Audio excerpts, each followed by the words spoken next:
Hello and welcome to episode 12 of the Starside Lounge. I'm Beorn, and with me, as always, is Xenos. Hello. Hey, Xenos. We got Speedracer. Hey, guys. And special guest to talk about lore and Destiny 2 and story is Ragashingo. Howdy. Howdy. Yeah, so there's this thing called Destiny 2, I guess. I missed, the intro, the announcement, so I'm a little behind. Moving kind of does that to you, huh? Yeah, a little bit. But the... So you just know it exists. That's pretty much it. Yeah, pretty much. Have you heard of Gary? I've heard of Gary. We'll get to Gary later when we talk about the E3 trailer. Let's see here. Before we jump too much into new Destiny 2 stuff, this is the week of E3. We've got just a bunch of news coming out of the conference.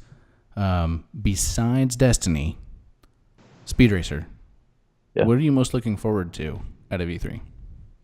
Game-wise, or, game-wise, for sure, there's plenty.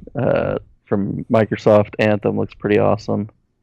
Metro, I've never actually played a Metro game, but that one looked pretty intriguing. And then you guys know I'm a Sony guy, especially with their first-party single player lineup. So Horizon DLC, I'm super excited about. Uncharted DLC. Days Gone actually looked a lot better than I was expecting it to. When they showed it 6 months ago, it looked interesting, but not necessarily anything I needed to pay a whole lot of attention to. But I think what they showed this time, it's come a long way, I think. So, yeah, pretty excited about the next year and a half or so of gaming. Cool. How about you, Raga? I think the only thing I'm really looking forward to out of all of E3 is the next Life is Strange game. Mm-hmm. I was trying to not pay attention to that trailer because I still haven't played the first one, and I didn't want to accidentally remember something that would be important. Nah, I think you'd be okay. But I definitely, that's on my list. Everybody's saying you gotta play it. Yeah, I've got it downloaded, just haven't started it yet. Mm. And how about you, Xenos?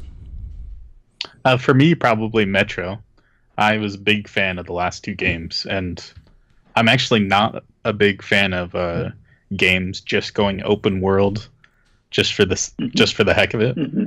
But for Metro, it's actually a really perfect fit for it because it's a post-apocalyptic, very heavy on survival aspects. So it's actually perfect fit for open world. So I'm actually really looking forward to that. Let me ask you, what's the theme of it? What caused the apocalypse? Nuclear war. So it's basically kind of Fallout similar in that all the monsters that are around are as a result of mutations. So, it's sorry. Go ahead. It's just a lot more survival-esque. The currencies are all bullets. So you have bullets that they made post-apocalypse, and those are the ones you use all the time, but they're not as good. And the real good currency is pre-apocalypse bullets. So you don't want to use them, but they're really effective because they're worth a lot of money. Right. So it's a really interesting twist on currencies and stuff like that. How many Metro games have there been? This will be the third. Okay. I haven't played any of them. I myself I was curious about Anthem. I didn't know anything about it. It looks freaking gorgeous. Mm-hmm. I hope the gameplay holds up to that level.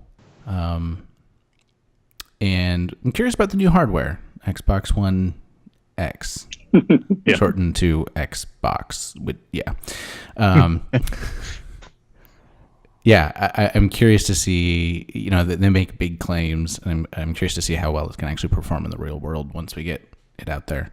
But it was less expensive shipping than I thought. I was definitely set for $600 or $700, in my head. Wow. But I don't know, 4K is that's a lot of pixels to be pushing.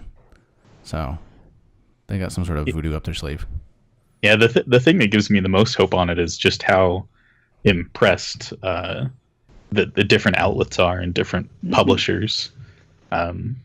Like pretty much, I haven't really seen anybody have anything negative to say aside from the price, but the people that know the technical side of it say the price is actually about as reasonable as they could have made it. So yeah.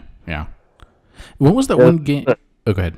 That Phil Spencer was doing, and I totally get what he was saying about how the developers they're really liking it and taking advantage of it. It's a lot easy for since they're already developing for PC. Generally, it's easy for them to take that right over to the Xbox One X.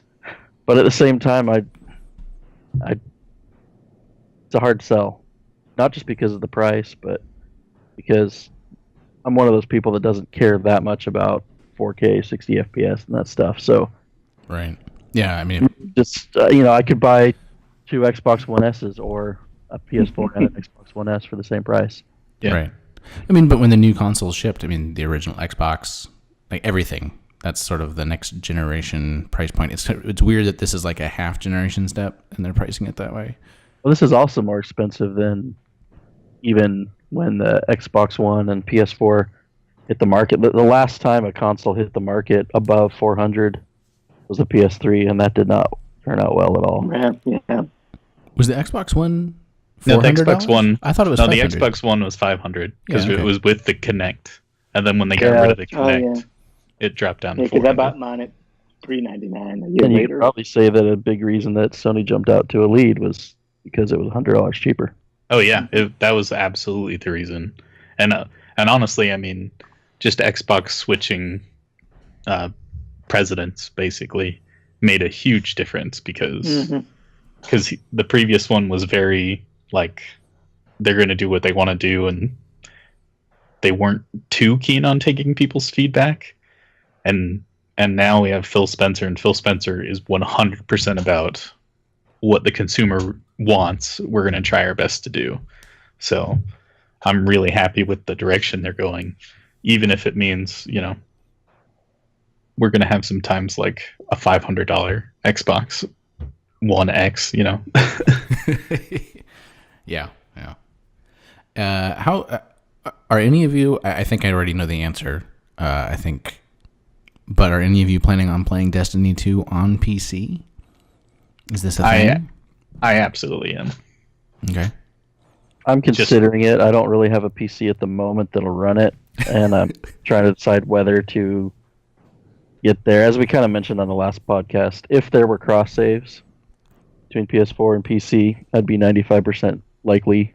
That would make such a huge difference. And without the cross saves, I'm about 5 or 10% likely to play it. Well, and a few people at Bungie did say it's something they're really looking into. Right. But so no I'm and it's definitely not going to be at launch. They were very clear that at launch it wouldn't be there. So yeah, I'm hoping no at some point, because that would be so nice. Today on Rooster Teeth set, and then that came up, and that's pretty much exactly what he was saying. Raga calling in from his iPad. I'm going to guess no. Yeah, well, over my AirPods, with my MacBook over in the corner and my second iPad at my feet. I swore about 25 years ago to never own a PC.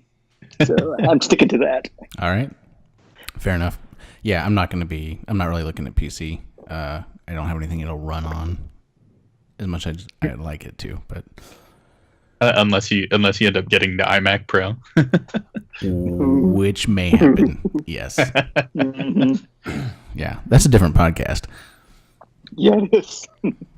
Oh man. Yeah, iMac Pro. Yes, please. But then I probably shouldn't buy the Xbox One X. Yeah. Or a 4K TV. So, so E3, we have a new trailer starring Gary. What's his actual name? Gall. I'm gonna say super badass, like way better than I expected him to. Because did we get a glimpse of him back when the reveal happened, or did we not even? Just a flash. He was like in the It was shadows. that flashing room. Yeah, he was like the big shadow. Seeing Sort his of face up close, that was awesome. Okay, can I just say about his face though? I just gotta get it out there. I don't really go for the the Bane villain weird face mask thing. It's a little Mad Max. It's just kind of weird. My favorite comment, somebody said, "Man, grunts have really been working out." Yeah, did you see the side by side picture? Yeah. That did not realize until I saw that how close they actually look. Can you send me that picture, Speed? I want to put it in the show notes. Yeah, let me look for that because I was taken aback by how much he looked like a grunt once I saw that. I mean, I'm just excited from that trailer, and that we actually have a villain. Like, it's not just a boss; it's an actual villain. I think if you count like the words he said, it's probably more words in that one cutscene than like all the other bosses he said combined. Yeah, I mean, it was a villain monologue. That's like that is the kind of it was villain to a T. Like, not only does he give a monologue, but then he attempts to kill you and then doesn't check to make sure that he did. Yes. I'm just gonna knock you off here. You'll be dead, right? Yeah. So that scene with him like kicking you across the floor, like Titan across the floor and like off the ledge, that was pretty intense. It looked like it was totally in game. Like, that's gonna be our character. I mean, I think it's like directly after the first reveal trailer. Right. The reveal of it. I think it's the next second. Too. You know, he said, "You're not brave. You've just forgotten what it feels like to die. Let me reacquaint you." It's a pretty awesome line. Yeah, that was good. Any other takeaways from the trailer? I didn't go through like frame by frame or anything. There was a lot of good stuff sort of in the second half. Well, Cruel ought to be happy there was no comedy from Cade. There definitely wasn't anything big in the second half. It looks like we're not going to start with just a random gun we found. It looks like we're going to, like Raga pointed out to us, it's going to be the armory. It goes free for everyone, starting with Destiny 2. About time, 3 years later. Yeah. They should put that on the box. That would be great. Now includes Vanguard Armory. Well, and I think for sure it kind of... I was pretty sure this was going to be the case, but I think it confirmed we're definitely going to have like our full powers and maybe even like some weapons that they just give us before that scene, and then get them all stripped from us. Yeah. Yep. Yep. It'll be. I'm really curious to see how they're going to tell that story, but I like how it's setting up so far, and I like that they're not really they're digging into just the intro, but we don't really know what's coming after it. We don't know a lot about the locations. I like that because I like the idea that we can explore them. I really want to check out the EDZ.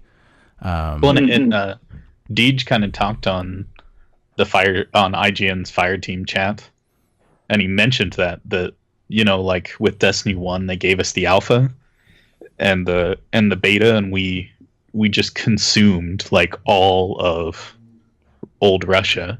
And then we even went to the moon, and people tried to consume that as much as they could in like what was it, like 1 day, less than a day. Yeah, it was like a 2 hour window, and they got like a ridiculous amount of the moon covered. 2 hours, and some people, because they didn't kick you back to orbit, so some people meant to stay in a little longer.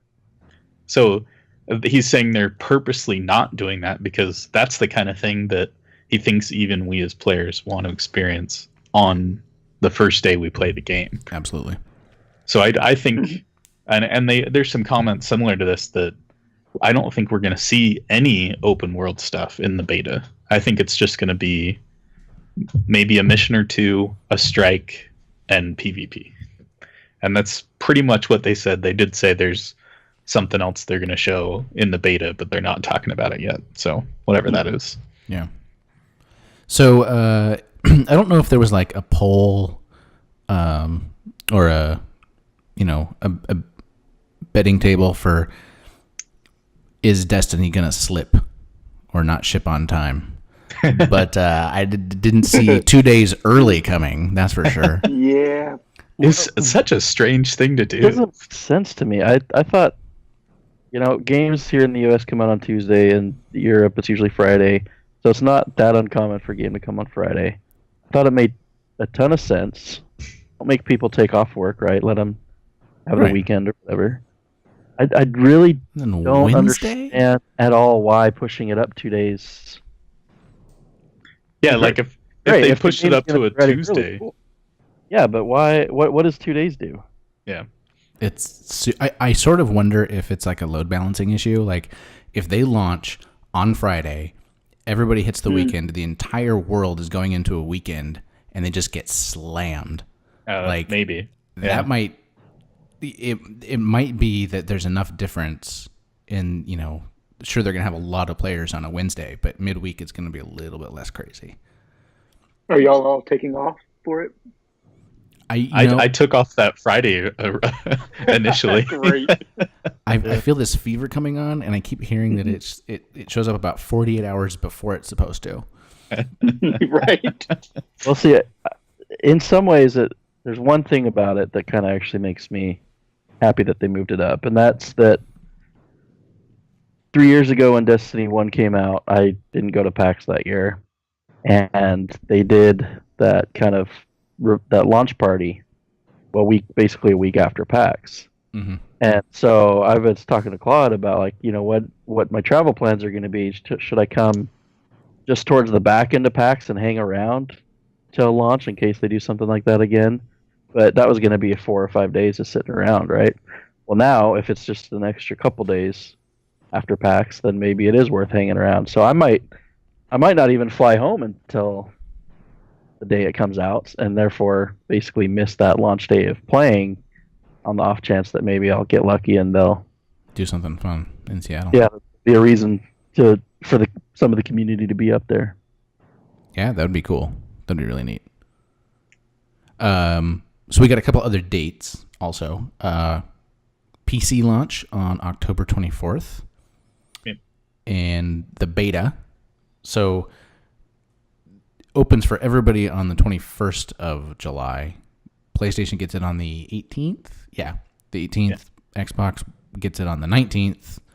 And then it lasts through that Sunday, July 23rd.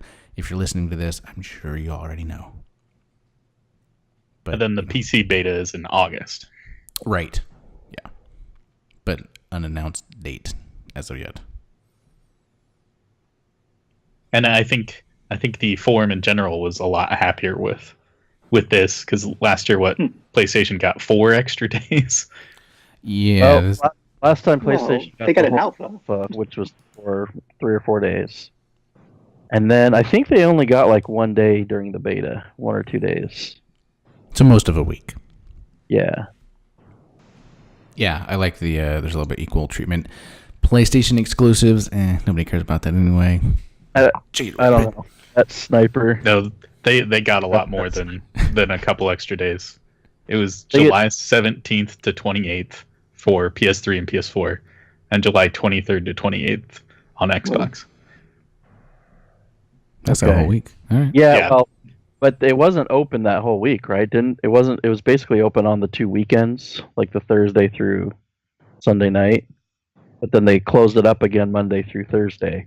Yeah, so they got the 17th. Wasn't from the 17th to the 28th. It was 17th to like 20th or 21st. Right. And then together again on the 23rd to 28th. Right. It was the 17th to the 21st, and then they took it off from the 21st to the 22nd. But that's 5 days. Yeah. 4 or 5 days more. 1 day I can at least understand, but yeah, 4 to 5 days was a little ridiculous. Yeah. As far as the exclusives, the armor, big whoop, if you like it, whatever, it's that's the same. The strike looks pretty awesome, but I'm hoping that all the strikes are just as awesome, so this one isn't going to be an outlier of, this is the best strike. Same for the Crucible map. But that Sniper that can do all 3 element types and switch on the fly at will, that's pretty enticing to me. Well, I'm curious, because if that's the only exotic thing about it, then I'll say as an Xbox player, big whoop. Yeah. If it does something else awesome, I might be a little bit more jealous, but And what does on the fly mean here? Is this I open up my menu and wait 10 seconds and then click the thing and then close my menu? No, they've Load time is optimized gonna it. be It's 6 instantaneous, seconds. right? Because we don't have the 360 PS3. Just kidding. I couldn't even finish that. I don't know. I do expect it'll require going into your menu and walking them out. But I mean, obviously, it would be awesome if it's just double tap triangle. Oh, that would be cool. That would be pretty slick. Yeah. So we have a list of Xenos very wonderfully put together a nice list of sort of coverage from E3 from different news outlets and highlighted a few different items. Would you like to walk us through that, Xenos? Yeah, sure. This is kind of the cool thing about E3. I wasn't expecting too much from them as far as at the show, but they talked in a lot of interviews, scheduled a lot of stuff with a lot of outlets, so we got some pretty cool information. Nothing groundbreaking, but definitely cool. And Ragashingo's here, which is perfect, because the first one I have on here is about the fact that this game's not going to talk about the darkness at all. The darkness. It's not about the darkness. And we have a thing from Mark Noseworthy where he says the Cabal have nothing to do with the darkness. They are not of the darkness or its representatives. The Hives are the closest because they worship the darkness, but you can worship a thing that you are not. So that's pretty interesting that we've always, we up until this point, Cabal were of the darkness. They're minions of the darkness. Because we know you could get orbs from killing them for them being minions of the darkness. So it's kind of a shift in a way. It's a tiny retcon, if you will, that they're not of the darkness. Yeah. I wonder how I wonder if those kind of things will work in Destiny 2. If they're just not going to count for bonuses like that. That'd be interesting. Yeah. Well, that started me wondering, are we positive that they did count? Yeah, they do. Okay, because some of those armor perks, it's not like it's just a higher chance to get orbs when killing a minion of the darkness or whatever. Well, but there's also other perks where it's not a chance. It's like you get more melee energy from killing him if killing a minion in the darkness. Stuff like that. The Kotaku interview just today that Luke Smith kind of talked about that as well and said something along the lines of during D1 they didn't really know how they wanted to treat that yet, and so that some of the tool tips from Vanilla Destiny have persisted throughout D1, talking specifically about the minions of the darkness, but that they have since fleshed that out and decided that how they wanted to treat that and the fact that the Cabal are not darkness and even the Hive are not, which kind of surprised me. I thought if anyone was, it'd be the Hive and maybe the Vex, but the Fallen and the Cabal clearly are not. Mm-hmm. When I think kind of the thing I always thought of the way that the Cabal were part of the darkness, because I thought it was pretty clear they never talk about anything with the darkness on any of the missions you went on. There was no like weird rituals or anything going on. I always kind of thought of it more as like they're a representative of evil, like the Nazis, they didn't worship an evil, but they were evil. And that's kind of how I thought of like the Cabal. Like they're a very empirical race. They go through the galaxy and they dominate other races and conquer other races. And that's kind of how I thought of them as a member of the darkness. There's an interesting thing there, though. If Gary, I can never remember his real name, so I'm glad Cade brung that up. But if Gaul, in his cutscene, he's saying that he's conquered worlds and he thinks he should be worthy of the light. So he knows that there is the light. Right. Are we sure he was conquering good worlds? What kind of? What if he this probably isn't true. What if he was doing good? Right. And now he's found us. We're pretty sure he's not like just nuking the city. It's more like he kind of drove us away and suppressed a traveler or something. So what if he just wants the power to defeat the Hive and the Darkness. That would be interesting. Then it would be a more complex villain than I'm expecting. Well, and they even mentioned in several interviews that he's not a bad guy in the sense that he has an evil goal as much as it's a very different goal from us, because it is selfish. It's basically he thinks that he deserves to hold the light and that the Cabal deserve to be guardians. And so he's basically trying to show the Traveler that he deserves the light. So it's if you think about it, even the Fallen aren't evil. They were an uplifted race like we were. Something hit them real hard, maybe the Darkness, maybe the Hive, but they had their whirlwind. And then they fled by the millions, followed the Traveler to our solar system, and then tried to take it from us. But they're kind of hanging on the edge trying to survive. And the Cabal seemed to be unfortunately for them. The Cabal seem a lot more stronger militarily. They probably haven't been conquered and fled. But both of those races kind of seem like they're trying to survive in this very harsh universe. And we have the thing that would lift them. Well, I mean, we even saw a really interesting interaction with them before this. All of the Taken King expansion, we had the Cabal literally trying to kill Oryx also. And that we know for a fact Oryx is a bad guy. He worships the darkness. And so it's interesting to see that they're not this cut and dry race like the Hive are, and even the Vex to a certain degree. The Cabal were even studying the Vex on Mars. They had partial control over the gate to the Black Garden, or at least they were studying it. Yeah, that's a really interesting point, because it kind of seems like they've been fighting and fortifying against the Vex and the Hive. They're just not talking to us for some reason. Yeah. Yeah, it's interesting because otherwise on paper it sounds like they should be allies, but for some reason they're not. Yeah, it's cool to me too how with Destiny 2 they're kind of framing it that the Cabal we've seen so far are just kind of the scouts, and we're kind of just scratching the surface of what different ranks and types of Cabal we're going to be facing.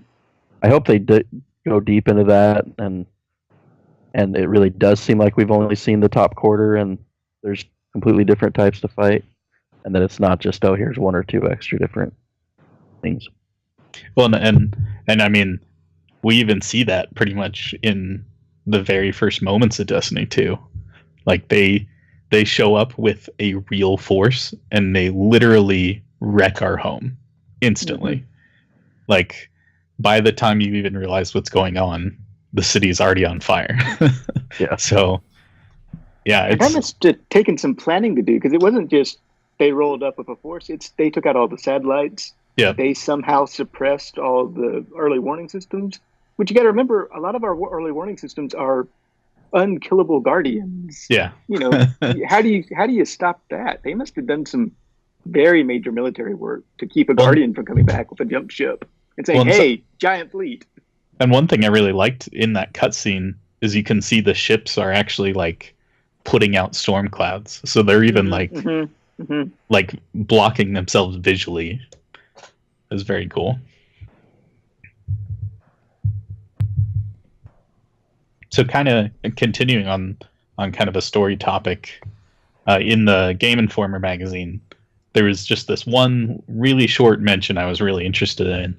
And it's basically we see that sniper in the trailers that has No Land Beyond. Yeah. And they talk about you meet him near the farm, and his name's Devrim K. And then they say interacting with him shows off a slick new conversation interface that produces greater emotion and character animation potential. That's interesting. So does that mean our Guardian might talk again? Wouldn't that be amazing? Yeah. Are we talking like sort of a BioWare? I have no idea. Yeah, I don't think have three choices kind of thing, or and that's literally the only mention we got. Like the fact that they might have just gotten turned down, but I'm surprised there wasn't like a. Can you tell us more about that? Have you guys played Uncharted 4? Any of you? Yeah. So yeah, Xenos has. Uncharted never had conversation trees or anything like that before, and they kind of made a point about in Uncharted 4 they added them just a few of them.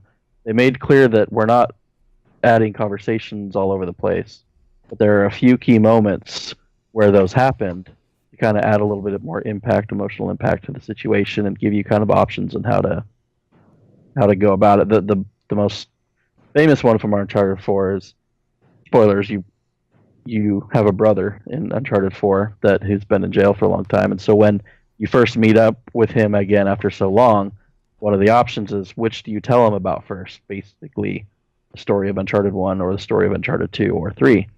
And that was one of them, but also throughout the game there are little points where little conversation bubbles will pop up against another character, and you have the option to hit triangle or whatever button it was to advance or keep that conversation going, or you could ignore it and it would go away. So that's kind of what I imagine it might be. It's just the option to keep a little bit more conversation going if you want. And I agree. I doubt it's going to be like a full-on BioWare thing where it's going to impact, the whatever adventure we're going on with Devrim. But just the fact that we get to participate in a conversation would be very interesting. Well, I hope if that is what it is, I hope that there's some of that too with our 3 Vanguard mentors who are kind of no longer Vanguard mentors. They've already set up that they're not Guardians anymore. They kind of scatter to deal with it in their own ways. Zavala, definitely, they're painting him as heartbroken about it and questioning everything. They're kind of painting Cade as he's going to go out and just cope with it by fighting or looking into things. Yeah. And so I hope that our interactions with those characters are opportunities for that to be fleshed out. Yeah, it's definitely going to be interesting. And Devrim K, just in case anybody didn't know, that sniper is involved with an adventure, which is one of the new activities that you can find in the world, which is kind of like a mini quest. Yeah. Yeah, there was a good description of those adventures. Some article I read the other day. It was like, it almost sounded like starting off a Court of Oryx kind of thing, but you would then continue, like maybe chase something down or something, and go through the patrol space and then down into a unique dungeon. Oh, rather than just defend a spot. Yeah, rather than just stand there and shoot missiles at something. Well, no, it was interesting too because in all the description I've read about it, the Bungie employee that was answering was always very clear to say there will always be new mechanics. Mm-hmm. So it sounds like they're very specifically planning each of them instead of them being similar to each other, which is really cool. I hope there's a good handful of them, rather than just like 1 or 2. Yeah. Yeah. So also from what don't know what magazine this is from. Game Informer. Oh, it's a Game Informer magazine. Okay. And they were talking about like the competitive playlists versus quick play. Oh yeah. Mm-hmm. Yeah, so I kind of had a question about that. They've mentioned that in a few different places that there's going to be competitive and quick play. And I know they've talked about quick play will kind of have broader search spaces so that you can get into a match a lot quicker. But they've also been very clear to say that competitive Destiny, basically PvP, is all moving to 4v4. And if I really cared, I'd go back and look at every single time they've mentioned it and see exactly what words they used, especially because I'm a lawyer. But I started to wonder if the way they've been saying competitive is moving to 4v4, and then saying competitive and quick play and the difference there, does that potentially mean that there might be some other than 4v4 that would be in the quick play, but not in the competitive? Unfortunately not. So in the IGN Fireteam chat, they specifically ask about Rumble to Deej. and Deej says there'll be no Rumble at launch and only 4v4 modes at launch. Right. And that was just about PvP in general. Right, I just mean later on, with the expansion, maybe they'll bring back a new, either an currently existing or a new game type that isn't 4v4. Right. I'm sure a lot of that will be based on what the community reception is. If people say 4v4 is great, but we kind of miss 6v6, or 6-person free-for-all, Well, I mean, there's also not the custom games at launch, but you can assume those will come back at some point. Yeah. So. Yeah, I was a little disappointed to hear that. I guess I understand why, but... I'm hoping the reason why is because they want to make it more powerful than the ones that were in Destiny 1. More options. Oh, I see what you mean. Yeah, that'd be nice. Just random thought here, and there's no information on it, but what if we get Firefight again? Wouldn't that be interesting? I would love a firefight mode. Yeah. So what a lot of us thought Prison Elders was. Yeah. Well, I guess there's kind of a precedent there then. But yeah, the thing that just keeps scaling until you just can't make it past anymore. Yeah, I think the only other thing I saw about PvP in the interviews was in on the Kotaku podcast, Luke mentioned they are going to have some kind of system to show off your prowess, is the word he used. And he said it may or may not be a ranking system, but there's going to be something at launch to do that, that'll be completely new, even if it's just, it's not a ranking system, even if it's just like a special badge. Yeah, or maybe you could pick one of your recently acquired medals that you got at the end of the match, and just something like that. Like maybe an actual what are they called? Emblem, or I can't remember what they were called in Halo. They called it the whatever chest. I can't think what it was called. Where you saw all the things you more about like within the ecosystem of Destiny 2, that being the case. I still feel, not just hope, but I feel like there's a good chance that we're gonna be able to at least carry forward some of the emblems, especially the ones we've earned. I hope so. Yeah, I hope so. I'm not expecting it though. Yeah, that's kind of where I am. It just feels a little funny to give out Age of Triumph emblems. Well, you can use this for 4 months or whatever, and then it's going away. I definitely think that we're going to get some emblems in Destiny 2 because we played Destiny 1, and maybe even because we were there at certain points or beat certain activities. But Which is exactly what the Age of Triumph book emblems are all about, right? But I don't necessarily think that they're going to be the same ones we have in Destiny 1. We'll see. Yeah. So let's talk about the new classes. At E3, they're showing off Arcstrider, which officially replaces Blade Dancer. Yeah? Yep. And so that means Sunsinger's out and Defender's out. Like, I don't know if they'd actually confirmed that before. They hadn't. Okay. I think it was implied, but not confirmed it. Yeah. Right. And Arcstrider seems really interesting. We also confirmed no Blink. Blink is gone. And that means the headline I saw as well? was that Blink was gone for Hunters. Because hope that means completely gone. But and I think they just said that because nobody's actually asked them. They just saw in the tree that it's gone. But I mean, with the way the Arcstrider's built, it's very much about moving around quickly and It sounds like you want to stay close to enemies, so blinking's not going to help you a lot. But I just think they would have kept Blink in, but instead they gave them the dodge and ways to get that dodge back. Mm-hmm. Yeah, so you chain melees and then dodges to refill one another. With one of the trees. So okay, there's 2 trees, Way of the Warrior, and that one was basically every time you got a kill with a charged melee, it recharged your dodge. And then every time you dodge, if you have the right dodge selected, it'll recharge your melee. And then on top of that, the melee range is increased right after you dodge. So it's this like crazy little, you can just be this annoying little bug around people. Yeah, that's interesting. And then the second one, Way of the Wind. So disorienting charged melee. How do you think that works? I'm hoping it's more like a flash kind of thing, like the flash grenade. Mm-hmm. I really hope.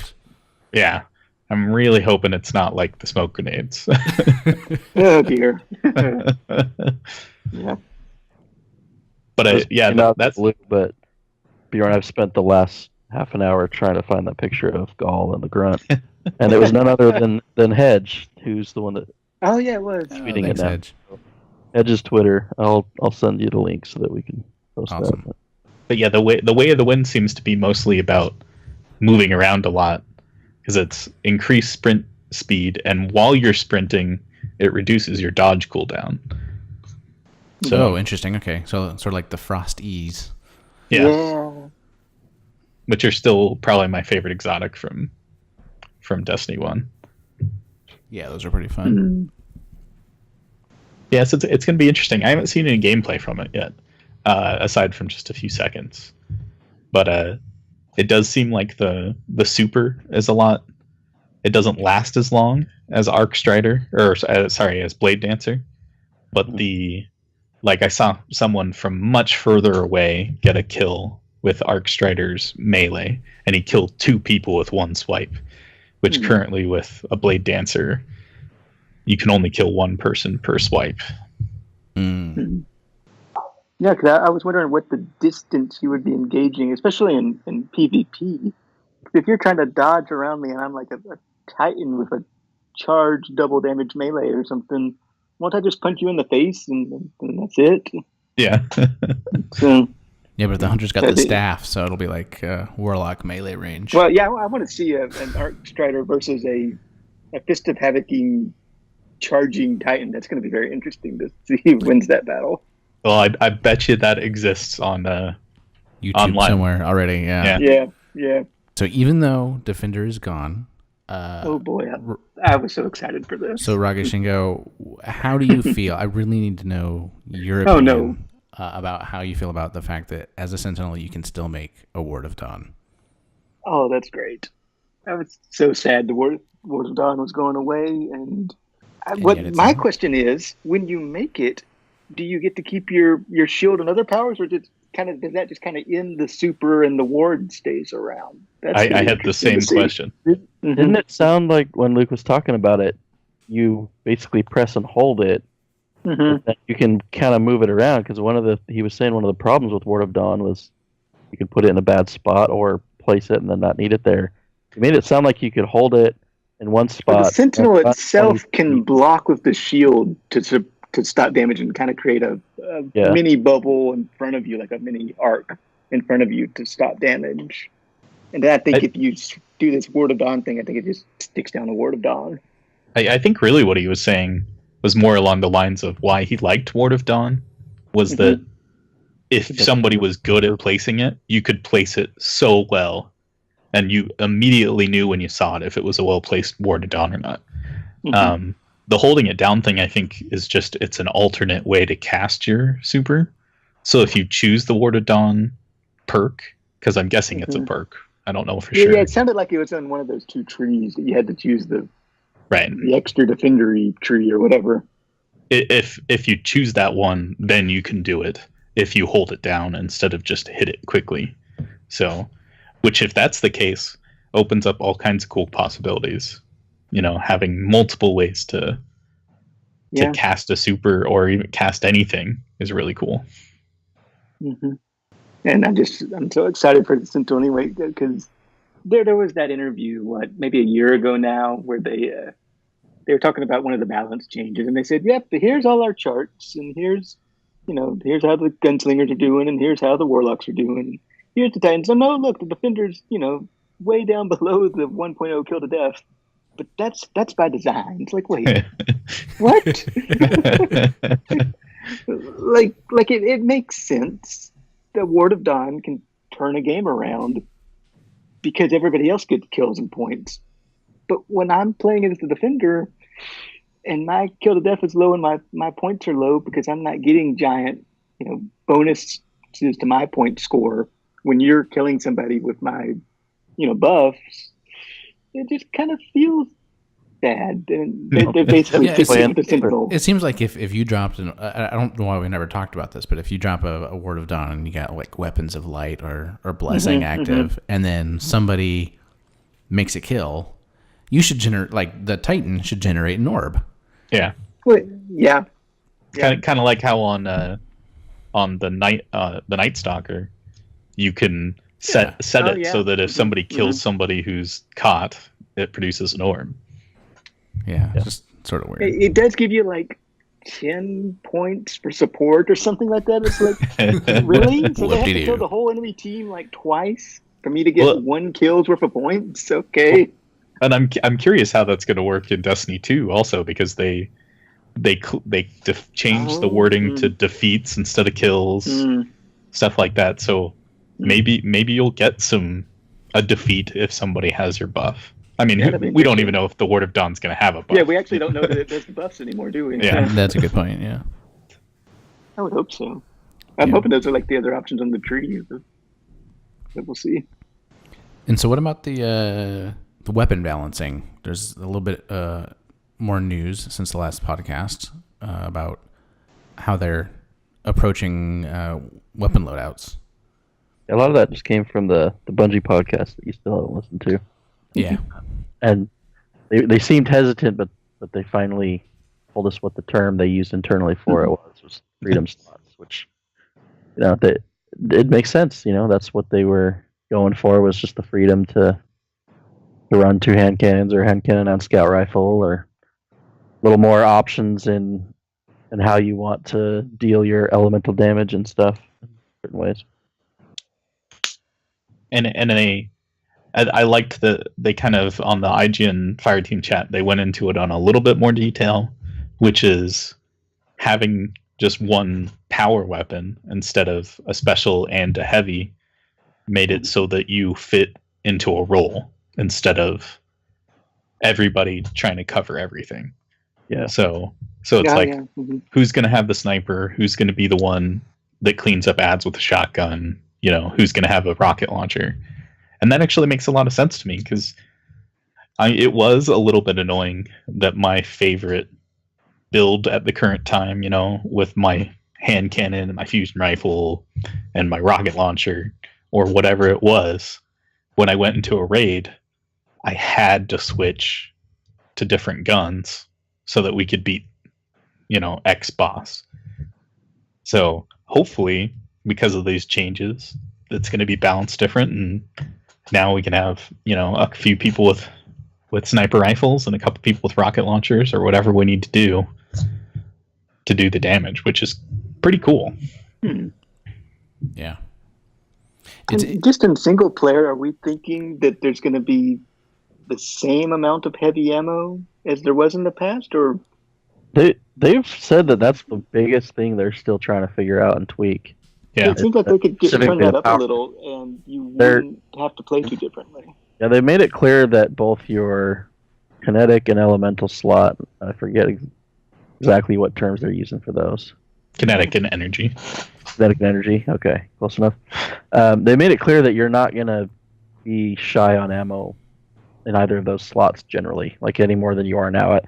There were a few times in Destiny 1 where I actually ran out of primary ammo, but you're going to be able to just have those two, what we formerly considered primaries, and one will be elemental, and you're not going to run out of ammo for those. But that heavy is going to be, in PvP, obviously a lot more rare. Well, it's bringing back the whole "you stole my sniper rifle" thing. I'm not sure how I feel about that.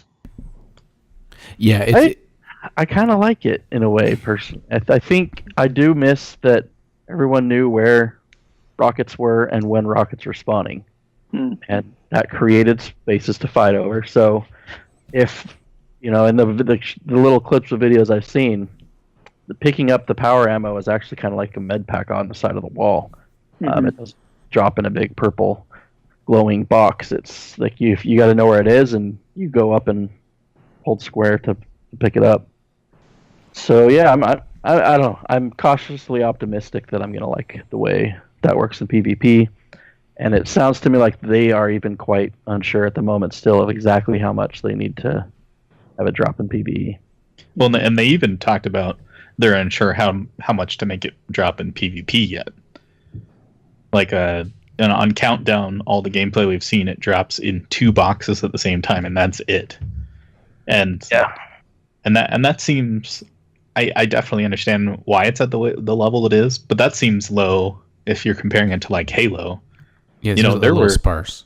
Yeah, I mean there were like 3 or 4 power weapons on a map, not just 2. So it does seem a little low, but at the same time you gotta balance it for the gameplay because we have a lot more than we did in Halo. We still have. It'll matter a ton too. The fact that it doesn't drop for the full team, so you can't all go gather around it. Right. But also, depending on whether or not if you kill someone with heavy, if they drop any of it, that makes a huge difference in whether it's enough or not enough. Yeah, I just foresee me never getting to use my fancy heavy weapon again. I was curious about this, and I don't know if they've thought about such a thing or if it actually ends up being a stupid idea in implementation. But if say I go and manage to get a hold of the heavy special, I don't know what you call it. Power. The power ammo. And when I pick it up, I've got it, but I have a debuff now that lasts until maybe 10, 15 seconds past when the next scheduled drop is. And it doesn't it wouldn't let me pick it up unless my team's ignoring it, in which case I can go grab it again. But that way you can't just have to rotate. Yeah, that'd be cool. That'd be interesting. Yeah, and that would sort of force it to cycle through the team a little bit. Not a lot, but enough. The only way I can see that becoming a problem is, what if you're the only one left alive on your team? Yeah, don't do that. Yep. Edge cases are devil's in the details. Okay. Yep. But I really think it's a good idea, like the idea behind it, because the real problem is that you're going to have the people that all they want to do is pick up the sniper, and the only improvement we're going to have over something like Halo is that they can't kill you to take it from you. Oh yeah. You make a very good point. They will stand in front of you and hit you in the face over and over. Yeah. You die. Yeah. Or block your shots if you're using a sniper. Yeah. Or block your rocket. It's interesting though. Go ahead. I was just gonna say I feel the same way Speed does. I'm cautiously optimistic about it because the minor complaint I had about Destiny is how quickly you die in PvP over and over again when your team gets on a losing streak. Yeah. And that's one thing that's going to mitigate it. Is it's like, I know at most 2 people on the other team are going to have the heavy ammo, and that's only if we were ignoring it. So yeah, I'm just watching, played Iron Banner last week, and I'm just watching all the people just hard scoping with their sniper rifles. I'm thinking, enjoy it while you can. In a couple of months, you're not going to be able to do that anymore. Yeah, I mean, you're not going to have shotguns or snipers, at least not really available all the time. You're not going to have shotgunners. They haven't talked much about grenades. I don't know if they're going away from the sticky grenades that everyone hates right now. So they have sticky grenades, right? But they won't kill you. Okay. So you'll have to do a little bit of damage and get a sticky grenade on somebody. Anyway, if you're asking me, I mean, getting a stick should be a satisfying kill, but you should also have to get a couple bullets in either. Yeah, because I had a Titan the other day just skate diagonal past me. Like I could not have shot him if I had held down the trigger, but he got the grenade stick. Yeah, it's like, really? And luckily, skating's gone. Yeah. Now, how does that work? You can't jump multiple times the Titan anymore, or? How did they actually eliminate that? I'm not sure. I just multiple people have said they can no longer skate. That is glorious. I think they realized that Titans are supposed to be the slow tanks, and Hunters are supposed to be agile and so forth. And I think they figured out how to make it so that Titans aren't the quickest people across the map, just in general. Mm-hmm. It strikes me though that with a lot of these changes, going back to 4v4, the freedom slots and the power ammo conservation, we really are going back to some of the key and a slightly longer time to kill. We're going back to like Halo Reach, which turned out to be a pretty good system. So it's funny that they tried something else and maybe it didn't work out, in the long run as well. It turned out that Halo is pretty tried and true. Well, and one thing though that I like is that they didn't just go to a 2-weapon system, and the energy weapons still have a differentiating ability, which is they do more damage to supers, they do more damage to shields. So it's not just going to be you're going to be using your kinetic most of the time and then occasionally pulling out your energy, or vice versa. It's, oh hey, that guy's got a super, I'm going to pull out my energy weapon. Yep. So it's definitely still Destiny, flavor, but yeah, they're pulling pieces back. Oh in, yeah, and that's great. Mm-hmm. I'm sure this will make their balancing a million times easier. Yeah. So go ahead. No, go ahead. I didn't really have anything. Go ahead. No, all right. I was going to ask, if there's other news out of E3. I know you have a couple notes here, and I'm sure there's some other things. Yeah, the first note I have in there, I think this is severely overlooked. The Astro A10s, I think, are fascinating. That Astro is getting into the $60 headset. A lot of the stuff I've seen, like from Tripwreck and others, is that it's A40 quality sound, $60, and so you're just losing the ability to like mod it and really tweak out the mix amp and obviously the wireless. For me personally, I've got A50s that I use on both consoles, which means I've actually bought the base station. I've got 2 base stations, so you have the current generation A50. Yeah, I had the previous gen, but the battery life was bothering me, and so when the new ones came out, I was still had my Best Buy return policy active, so I took them back, got the new ones. But then I wanted to be able to play with them on Xbox again when I started playing with you guys a few months ago, and so I dropped another $100. I've spent $400 on my Astro A50s, and I don't regret it. I love them. I'm using them right now. But being able to get into that for $60, and they're super kind of cross-platform. No matter which one you get, you can play it with Xbox One, PS4, and PC for $60. The only caveat is if you have the older Xbox One controllers, you do actually need to get the mix amp because it doesn't have the headphone jack. But the one headset plugs to me because I use the good old Microsoft stereo headset thing. It's made out of like plastic and like I had that one. I liked cracking. It's like coming apart on me. Yeah. Because I've worn it on my head. Well, the A10s may be a good upgrade. These next time. And I went through so a cheaper but quality option sounds like a cool thing. Yeah, I went through 2 or 3 of the Sony Gold headset, which is $100. And because they were cracking, they were breaking. I had a couple of the Xbox stereo headsets that I liked for. I think I got them for $25 or $30, but they broke a couple times. So the Astro A10s, I'd have to look again. I don't think they're exactly the same setup as the A40s and A50s, like with the metal posts on the sides.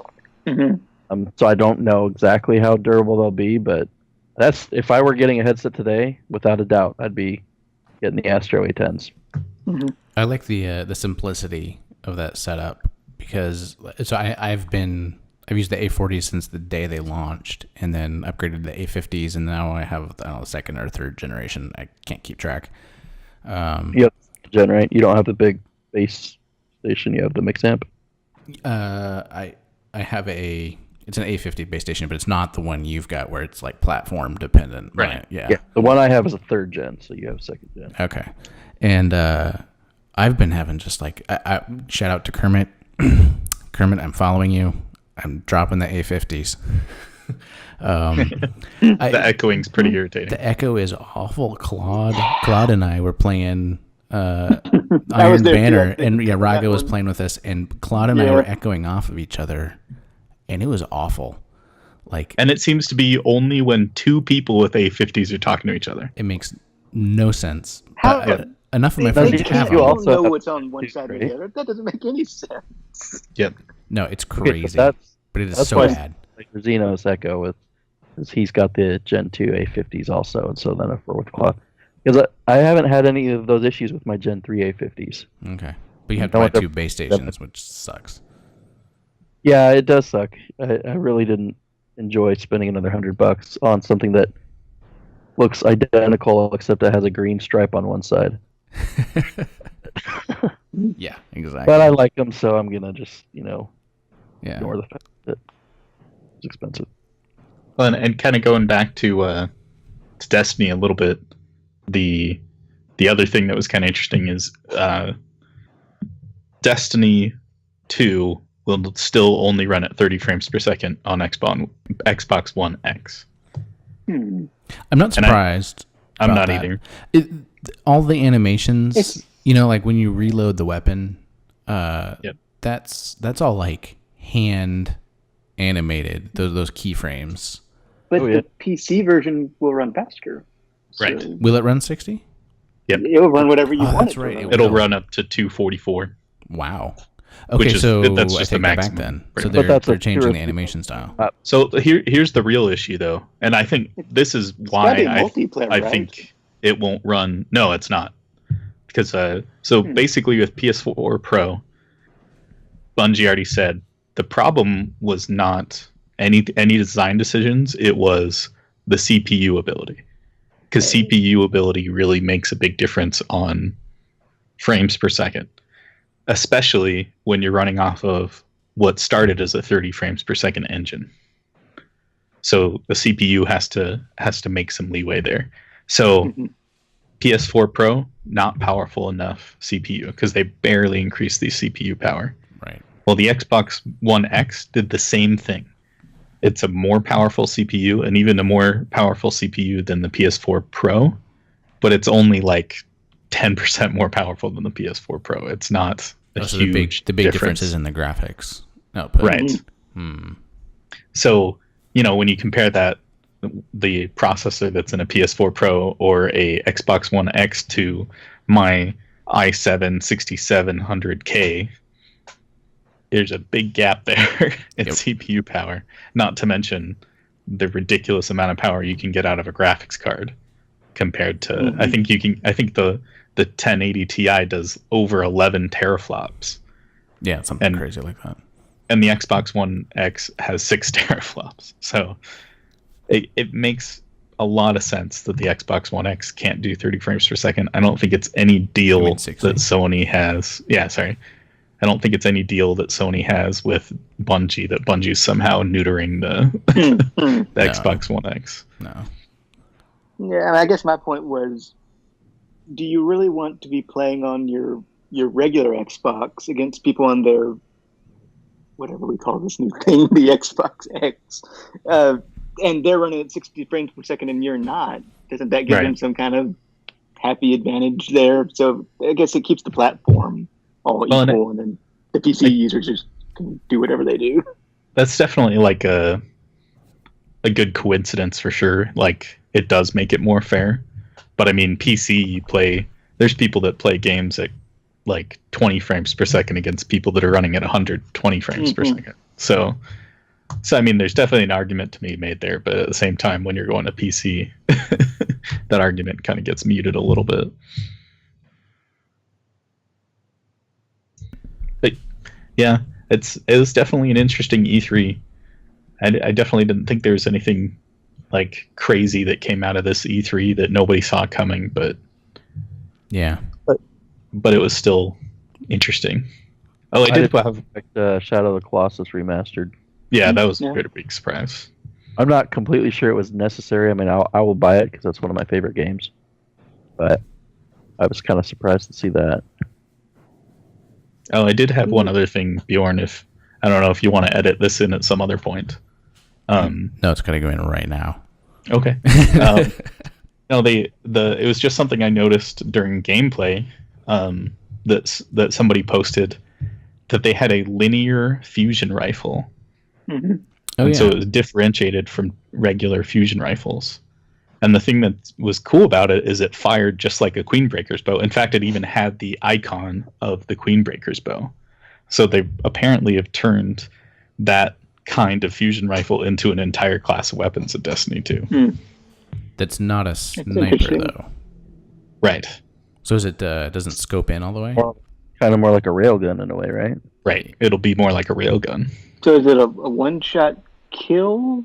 But in the video they showed, it didn't kill a Legionnaire in one shot. It almost killed it in one shot, but he didn't get a headshot. So is it like instant fire when you pull the trigger instead of a charge up?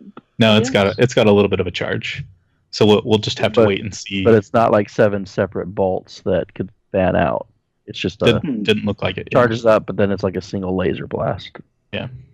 Interesting. Cool. And then the only other thing I had was flashpoints, which was in the Kotaku podcast. Apparently, they're going to have like locations. I would guess it'd be like EDZ is highlighted for the week, and it'll have special activities and enemies that show up, and we'll have nightfall level rewards. Yeah, they've also talked about public events are going to be much more well broadcast, so that when you spawn in a zone, it's going to say public event happening in 3 minutes in this sector. Right. Kind of giving you a reason as soon as you land to start heading there.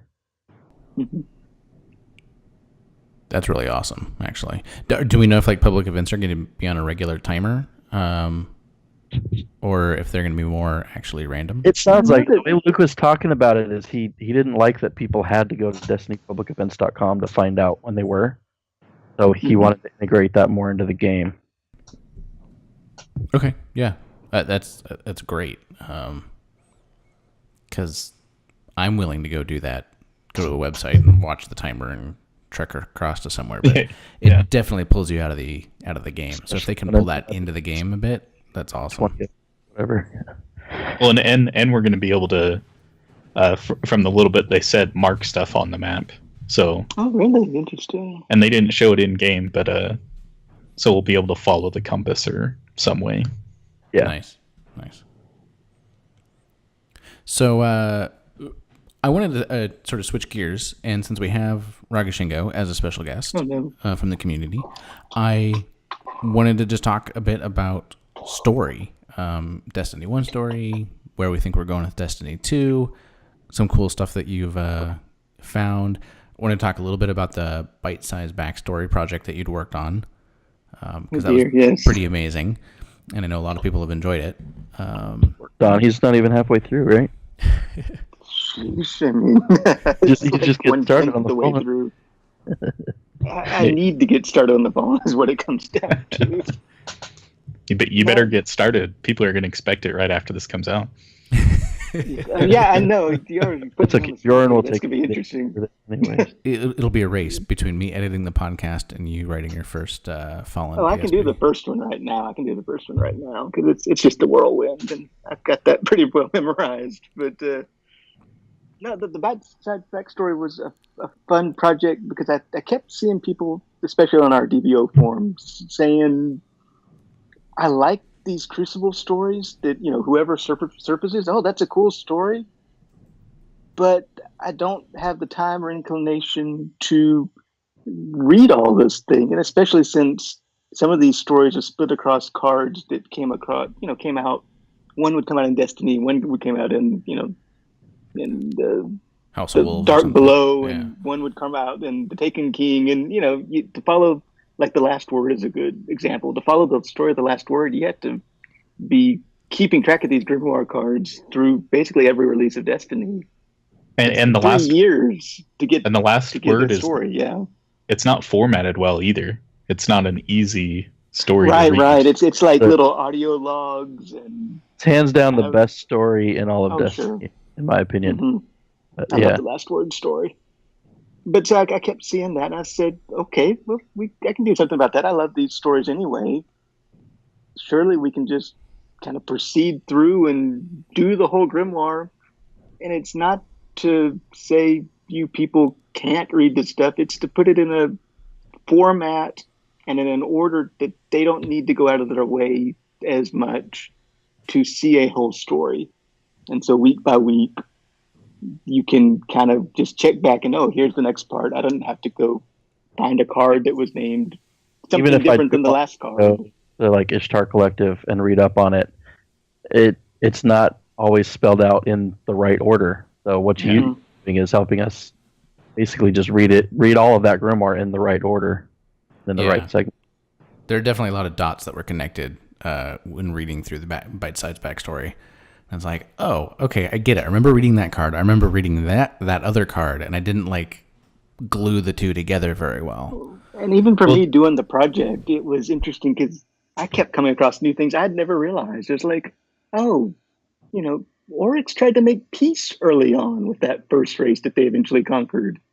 And then his sister nuked him for it. It's like, I did not realize that, and so on. Well, and the books are sorry. Just making the connection that the dragons were the worms. Oh, yeah. Like that was because I'd read all of them. I mean, I've talked about before. The grimoire is the reason why I loved Destiny 1 as much as I did, aside from the gameplay. And I'd read all that, and I was like, the dragons aren't the worms. You're crazy.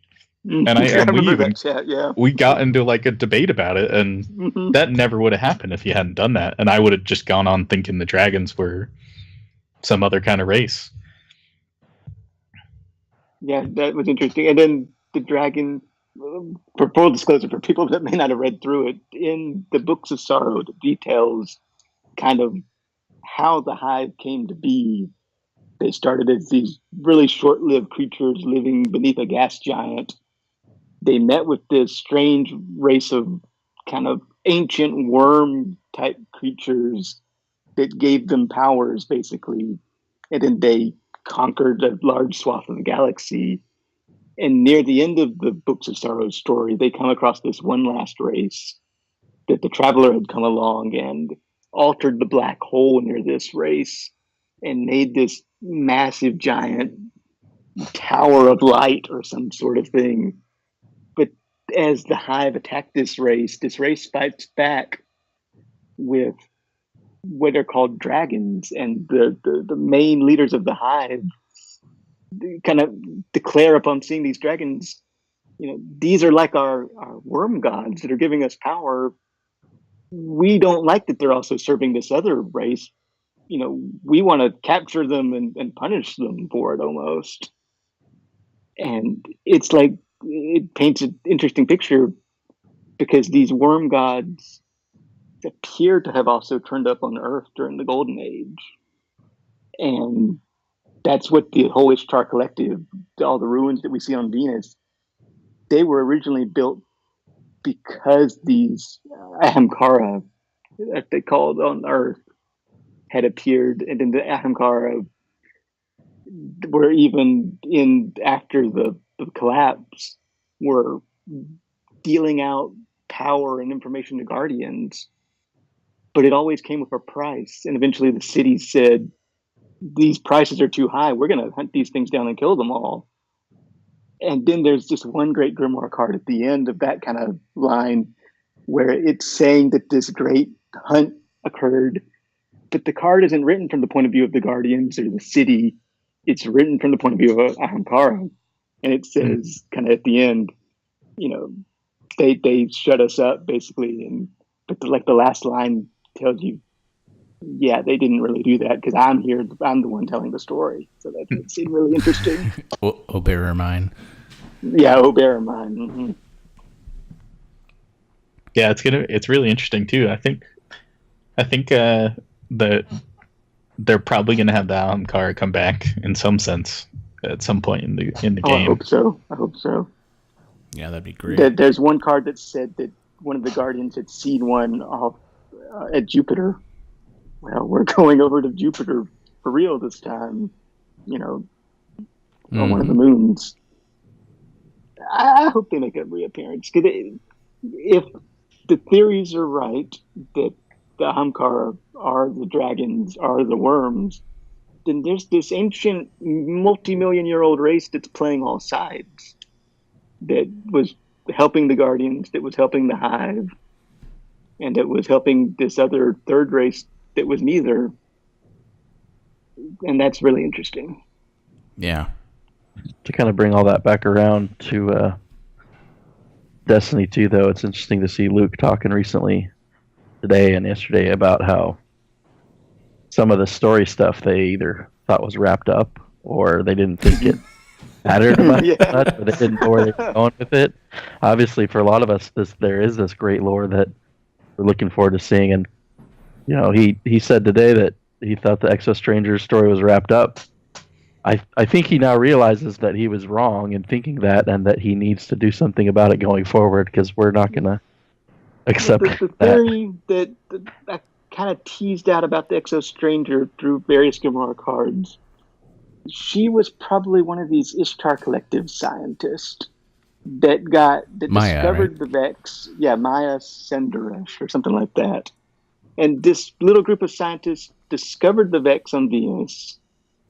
And then they got trapped in this Vex simulation, and they eventually broke out with the help of a war mind, which just sounds like a scary thing to let one of your super powerful AIs interact with the Vex to begin with. Yeah, it seems like a bad idea. Yeah, rampancy probably happened there at some point to somebody.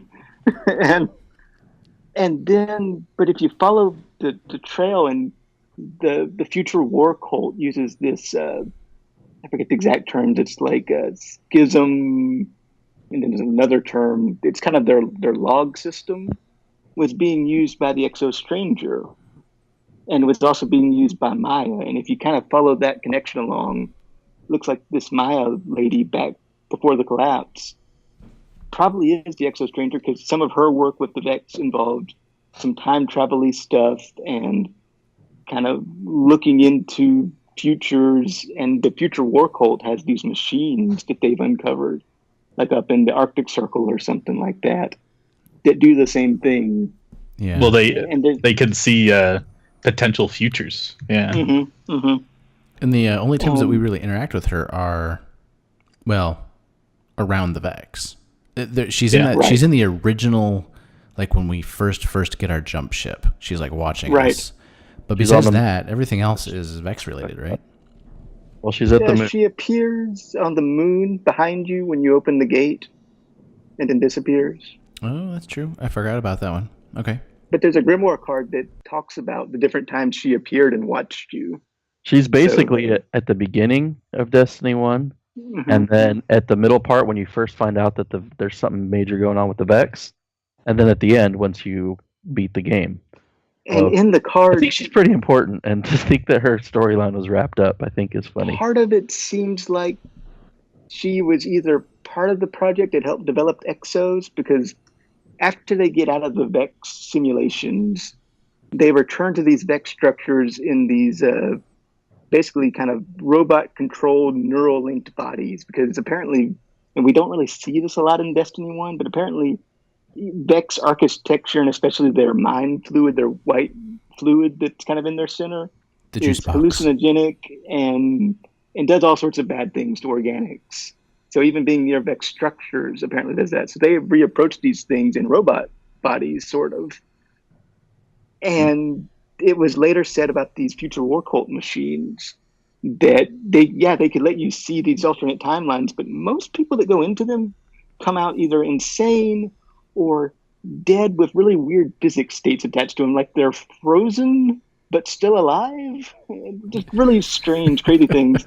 But Maya kind of speculated that like these drugs that they were using to try to prevent these strange things from happening weren't good enough, that maybe if we had some kind of bodies that were immune to this effect, well, an exobody kind of basically fit the bill there.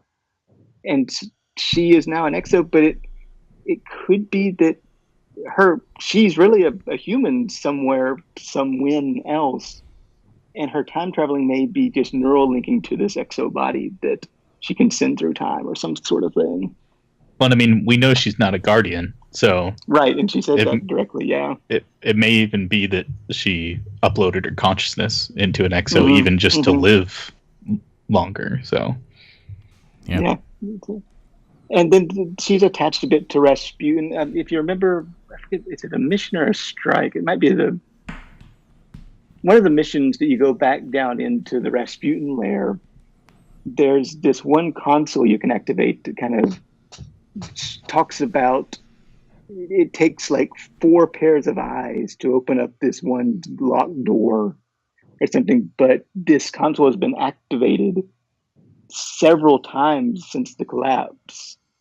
And I'd have to read it again to get the full gist of it, but basically kind of say, this is somebody that's probably time traveling that's doing this.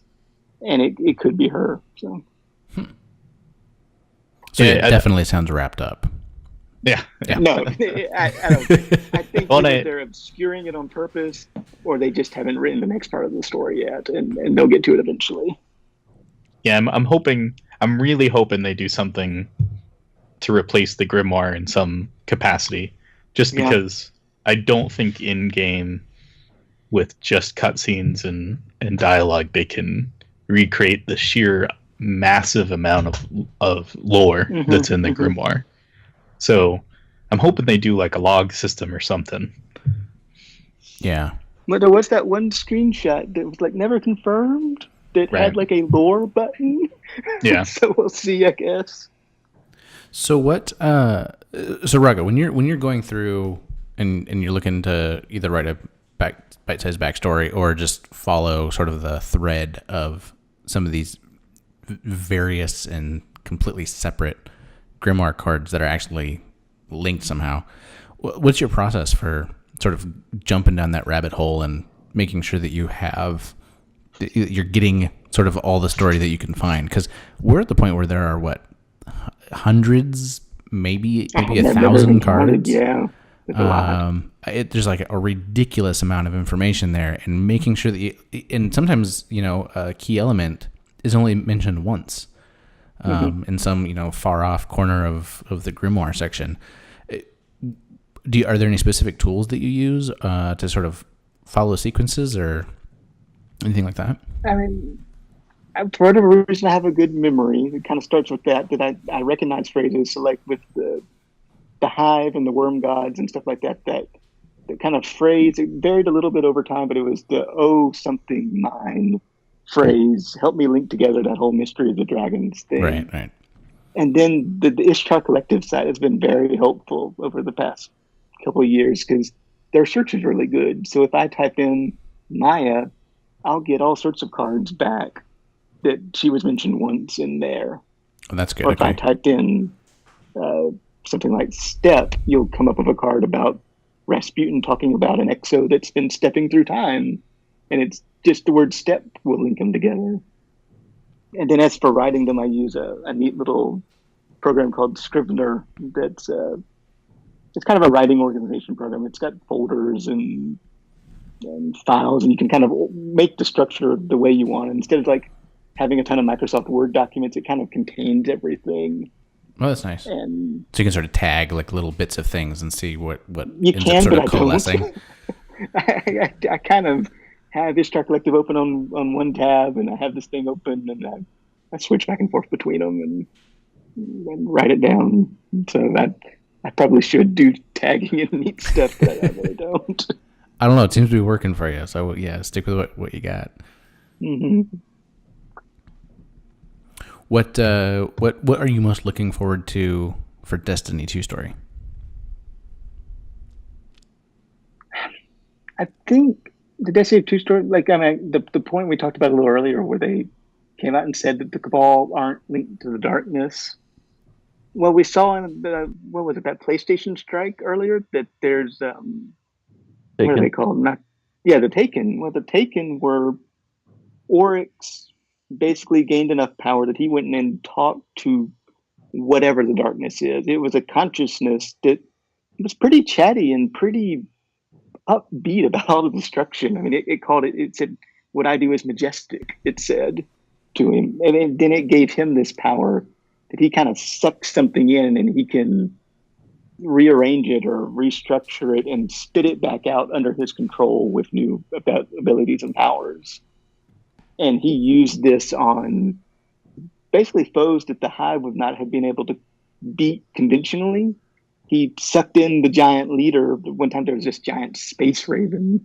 He sucked it in and spit it back out, and it destroyed its own race and stuff like that. And we saw that in the mission where he sucks in the big Cabal leader that he can barely damage, and it comes back later. So I think what I'm looking forward to is, the Cabal aren't of the darkness. They're not serving it. They're not worshiping it. They probably don't like it. But the darkness versus the light is the core story of Destiny, underneath it all. And so, like the Fallen, they got destroyed by either the darkness or the Hive. And that's the reason they're here among us, trying to scrape along and trying to take back the Traveler. Well, the Cabal came because the Travelers here know about the darkness too. If they know about the Traveler. Right. Yeah. And the darkness is probably, they're not serving it, they're not worshiping it, it's not controlling them. But if they know it's out there, that's a really good reason to want to be effectively immortal, to be able to fight the thing so you don't get killed by it. So I think we'll find eventually that the darkness does play a role even in Destiny 2. And so I'm looking forward to that unfolding. Yeah, it'll be interesting because I think we can pretty easily say that Destiny 1 was about the Hive in the in the overarching story of Destiny 1, even though it started with the Vex. But I'm curious to see, even though they claim it's not about the darkness. I mean, we're still going to fight the Hive and we're still going to fight the Vex. Mm-hmm. So we're going to have stories that involve the darkness, even if it's in an indirect way. So yeah, it'll be interesting. I'm very curious what they're going to do with that. And then it sounds like we'll get a little bit more glimpse into the Golden Age, because is it Nessus, or is it what's the one that Ikora goes off to, that moon? That's got a place that looks like the Traveler actually sat down. It's got this kind of all these little pillars rising up in kind of a sphere, bottom of a sphere, negative space that the Traveler landed on. That's Io, I believe. Yeah, I think it's Io. So, and then out there on a Titan with all the water and stuff, there's that big arcology, a big kind of city building, basically. Well, who built that? Is it one of the, the megacorps that we've already kind of encountered in Destiny 1 a bit? Like Clovis Bray, who, if you go through the Grimoire, Clovis Bray had its hands in a lot of things and was doing research on light and the Traveler as well. But they also had some kind of hand in creation of the Exos, and they made Siva. Yeah. The thing that we fought in the Rise of Iron. So is this a Clovis Bray facility? That would be really neat. Or maybe something new. Mm-hmm. Mm-hmm. Well, I mean, we do have a new foundry, Vestia, I think it's called, in Destiny 2. So I'm curious if that's the reason we find him is, and they may not go into this much detail, but is it because it's on a new planet and that's where we find the new foundry? That would be interesting, yeah. It's interesting that there even is a foundry, because it always sounded like the city had all of the manufacturing capability. Yeah. Aside from, I guess, the Reef. So where did we get a new line of guns come from, especially since we were just driven away? Well, some of the current foundries, though, aren't they traced back to the Golden Age even? I'm not sure. They're not all post collapse. And some of the weapons are definitely Golden Age, or at least partially Golden Age. And yeah, like I think Hard Light has something to do with Golden Age technology, and there's a few others that mention Golden Age technology. Super good advice. I think it's ability to teleport the bullets back into its magazine or whatever. I think that's explicitly said to be a Golden Age technology. So yeah, it's interesting. Well, we are on the verge of discovering a lot more, and as you pointed out, Xenos, the beta is just over a month away. Yep. Which is kind of amazing. We got in Bungie Day. We have no idea what's going on. I don't expect much, but hey, there gotta be an ARG. I want an ARG. Let's do it. I need my new emblem. That would be sweet. Recently, I've been playing Crucible, and everybody sees my Song of Spheres that nobody can get anymore. Yeah, and it's got to be the rarest emblem out there at this point. I want another one of these that we can all get that nobody else will get for the next 3 years. That would be fun. That would be awesome.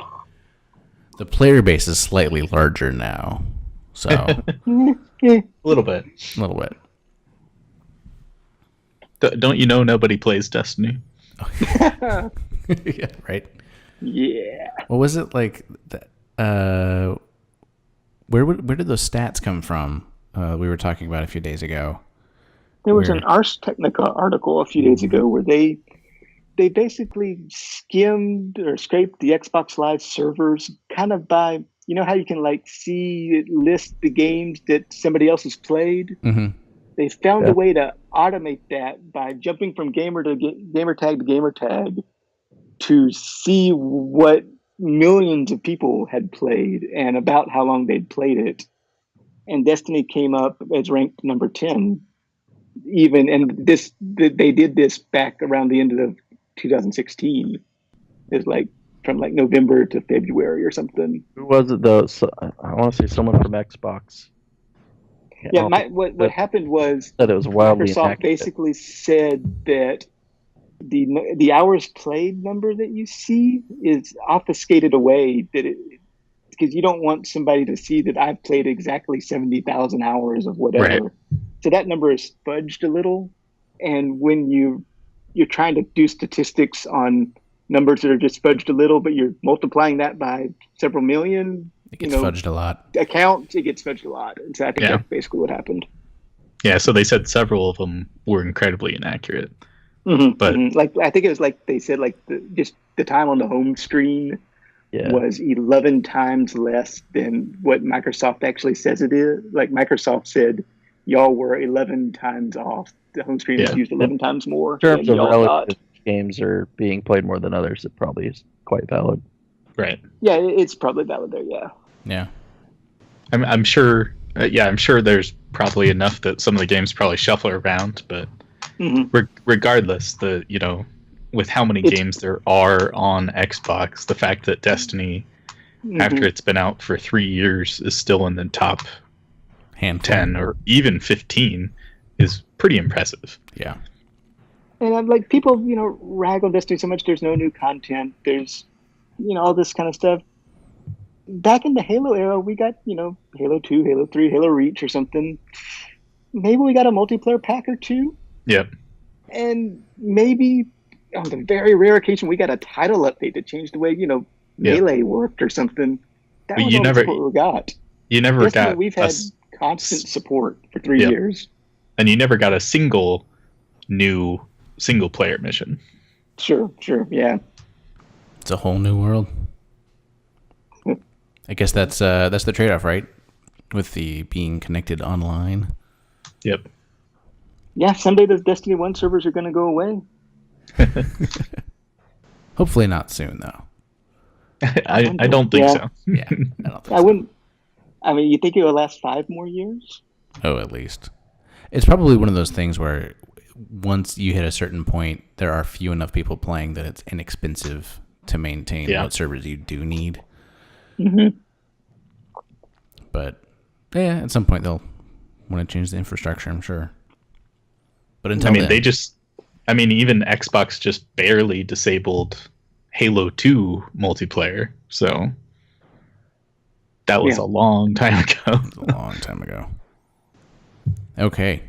Well, I think that pretty much covers it. We're at like almost 2 hours, an hour and a half.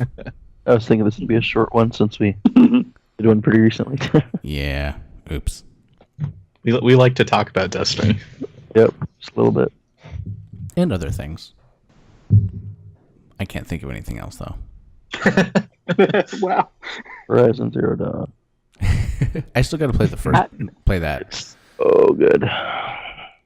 Yeah, my list of like games to play is getting kind of ridiculous, and it's only going to get worse. Some other friends said there are very, very few games I will tell you to jump to the top of your backlog. That is one. I would say I don't care what else is on your backlog. You need to move it to the top. What was the there was one more game, Xenos, that Xbox showed during their briefing that I was like really into the art style for. It was like The Last Night or something. The Last Night. Is that a Transformers movie? Oh, yeah. I think it was Last Night. Last Night. Okay. It was. And it was. I think it's The Last Night. It's a cyberpunk kind of side scroller. Yeah. Might be. But yeah, if you haven't been connected, there's actually been quite a bit of controversy on Twitter over that last couple of days. Really? Oh no. I don't want to get into it, but apparently the main developer had tweeted some things a few years ago that could be perceived as somewhat friendly to the Gamergate crowd, and oh dear, that's not good. So a lot of people are saying boycott. I think personally, I think it's silly to boycott it because one of the developers, and he's even kind of walked back a lot of that and said he didn't. Anyways, the game does look awesome. What really grabbed me though was the art style for it. Like it was that cool old pixel adventure kind of thing with like volumetric lighting, and it looked slick. And looks very Blade Runner style. Mm-hmm. Yeah, that like instantly drew me in. So. Yeah, that looks gorgeous. Well, if anybody has anything else to add, this is the time. Nope. No? No? All right. Well, I think that pretty much wraps it up for us. But thank you very much for joining us, Raga. It was a pleasure to have you on the show. You're welcome. Mm-hmm. Pleasure to be here. Yeah. And Speed and Xenos, as a pleasure as always. Yeah. Yep. And I'm Beorn, and we are signing out. We'll see you Starside. That's how I end it, right? Yeah. Uh-huh. See you okay. It's been a while.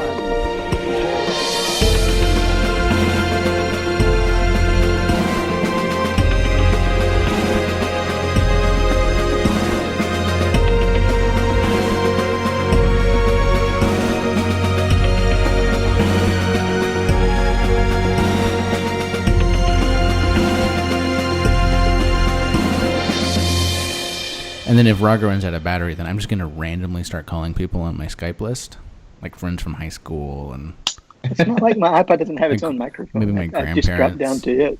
You're like, do you want to talk about Destiny? My Destiny? Anybody's really. Oh dear. They're gonna think that you converted to some crazy religion. We have. It's called Bungie. So, yeah, I haven't listened, like I said, to the Bungie podcast. I've barely paid attention to what's going on with E3, so I'm going to really have to lean on you guys. I'm going to ask questions, and it's going to sound like I'm just being a good host to lead the audience along. But the truth is, I have no idea what's going on. So, when's Destiny 2 going to be revealed? Yeah, that was a while ago, Mr. Host. If you haven't been paying attention, you don't actually know. Yeah. This is episode 12, right?